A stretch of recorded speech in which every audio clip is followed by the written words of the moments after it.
ஆசனங்களை கற்றுத்தர இருக்கிறார் என்பதை கவனிக்கலாம். நிகழ்ச்சியில் முதல் பகுதியாக வரவிருப்பது நலமுடன் வாழ.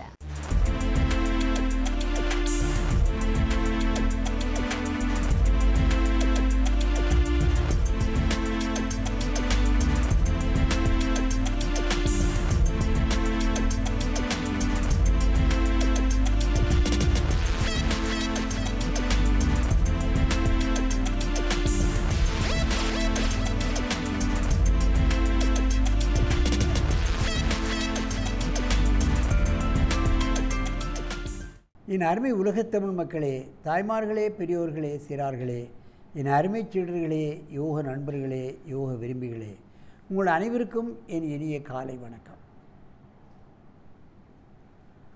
கலைஞர் தொலைக்காட்சி நிகழ்ச்சியில் நலமுடன் வாழ என்னும் பிரிவில் யோகாசனத்திற்கு அதிக முக்கியத்துவம் அதிகாலையிலேயே முதல் நிகழ்ச்சியாக தரப்படுகிறது.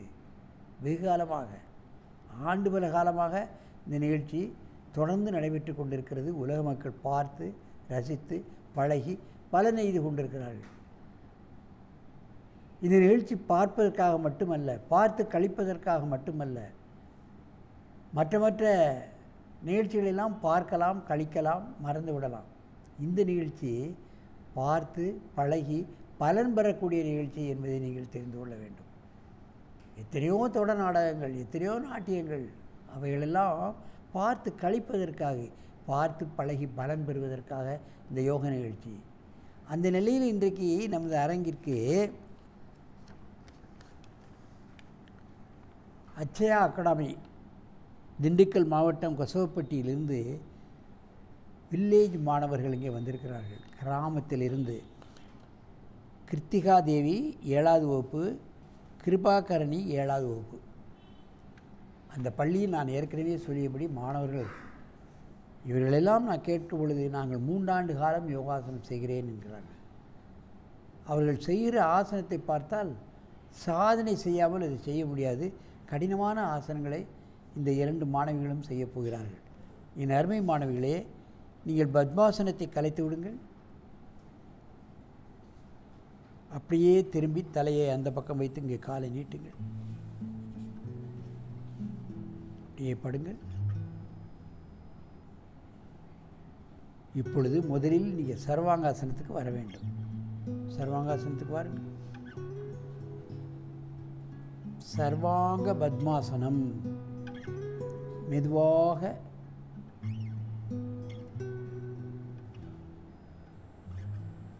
நன்றாக மேலே தூக்க வேண்டும். பாருங்கள், சர்வாங்காசனம் செய்வது கடினம். அதிலே இருந்து கொண்டு பத்மாசனம் செய்வது கடினம். பத்மாசனம் தனியாக செய்வது கடினம். செய்திருக்கிறார்கள். நான் ஏற்கனவே சொல்லியிருக்கிறேன், இது சர்வாங்காசனமும் விபரீதகரணையும் அற்புதமான ஆசனங்கள், முத்திரை குத்தப்பட்ட ஆசனங்கள். அதிலே இவர்கள் பத்மாசனத்தோடு சேர்ந்து செய்கிறார்கள். இதிலே அன்னமய கோஷம், பிராணமய கோஷம், மனமய கோஷம், விஞ்ஞானமய கோஷம் இயக்கப்படுகிறது. இந்த ஒரே ஆசனத்தை ஒரு 200 எண்ணிக்கை போட்டுவிட்டு சென்று விட்டாலே போதுமானது. ஆரோக்கியம் கெட்டிவிடும், நோய் வராது, நினைத்த காரியங்களில் நான் சாதிக்கலாம். அப்படியே நீங்கள் இந்த பத்மாசனத்தை தலைக்கு கொண்டு போங்கள். மடக்கி கவயாசனம். இரத்தத்தை அப்படியே இறுக்கி கீழே கொண்டு போய்விடும்.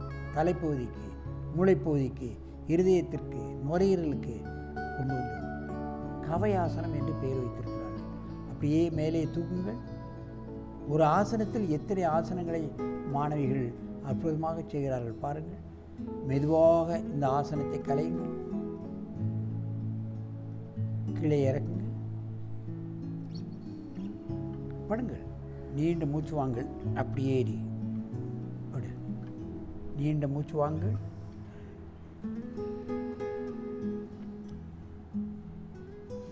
மீண்டும் ஒரு முறை இந்த ஆசனத்தை செய்யுங்கள்.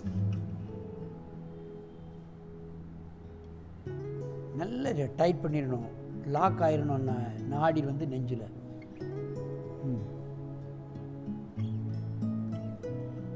இந்த ஃப்ளெக்சிபிலிட்டி இல்லைன்னா பத்மாசனம் போட முடியாது. நல்ல நிமிரு. பத்மாசனத்தை மேலே தூக்க பின்ன வரணும். அப்படி வரணும். மெதுவாக கவயாசனம் செய்யுங்கள். இந்த ஆசனத்தை போட்டால் முகப்பகுதிக்கு பிளட் வர்றதே நமக்கு தெரியும், எப்படி பிளட்டு இறுகி கீழே வருகிறது என்று. அவ்வளவு அற்புதமான ஆசனம் இந்த கவையாசனம்.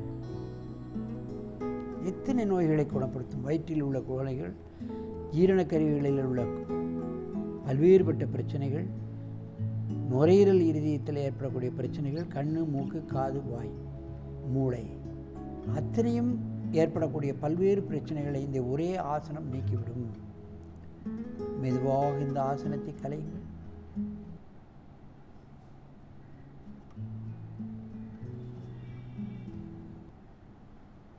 மோடி அவர்கள் பள்ளிக்கூடத்தில் புகுத்துவதற்கு முன்பாகவே செய்து கொண்டிருக்கிறார்கள். யாரும் புகுத்தவில்லை. பள்ளி தாளாளர்களும் ஆசிரியர்களும் இதன் முக்கியத்துவத்தை உணர்ந்து பாருங்கள், 3 ஆண்டு 4 ஆண்டுகளுக்கு முன்பாகவே பள்ளிக்கூடத்தில் கொண்டு வந்து விட்டார்கள். மோடி இன்றைக்கு கொண்டு வந்திருக்கிறார். அதை ஏன் நாம் எதிர்க்க வேண்டும்?